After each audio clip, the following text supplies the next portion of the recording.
ડભોઈ તાલુકાના બોરબાર ગામે અવારનવાર 6 ફૂટનો એક મગર મુખ્ય માર્ગ ઉપર આવી જવાને લઈને સ્થાનિક રહીશો દ્વારા ડભોઈ વન વિભાગ તેમજ નેચર સેવિંગ ફાઉન્ડેશનના યુવકોને જાણ કરતા 6 ફૂટનો મગર નજીકની તલાવણીમાંથી પાંજરે પુરાયો હતો, જેને ડભોઈ વન વિભાગને સોંપવામાં આવ્યો હતો। ડભોઈ તાલુકાના બોરબાર ગામે તલાવડીનો મગર વારંવાર રોડ ઉપર આવી ચડતો હોય, જેને લઈને રાહદારીઓમાં કુતૂહલતા જોવા મળતી હતી। સ્થાનિક રહીશો દ્વારા ડભોઈ વન વિભાગને આ અંગે જાણ કરતા મગરને પકડવા વન વિભાગ દ્વારા પાંજરું મૂકવામાં આવ્યું હતું।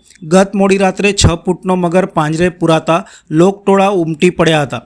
ડભોઈ નેચર સેવિંગ ફાઉન્ડેશનના વૈભવ પટેલ, આકાશ વસાવા, પિનલ વસાવા, નિમેશ વસાવા, અક્ષય વસાવા, પ્રેમ વસાવા, મિત માછી તેમજ વન વિભાગના ફોરેસ્ટર હંસાબેન રાઠવા, બીટગાર્ડ કાજલબેન તેમજ રાજેશ્વરીની હાજરીમાં મગરને રેસ્ક્યુ કરી ડભોઈ વન વિભાગમાં લાવવામાં આવ્યો હતો। મગર સ્વસ્થ જણાતા મગરને રહેણાંક વિસ્તારથી દૂર કુદરતી વાતાવરણમાં છોડી મૂકવા વન વિભાગ દ્વારા કાર્યવાહી હાથ ધરવામાં આવી હતી।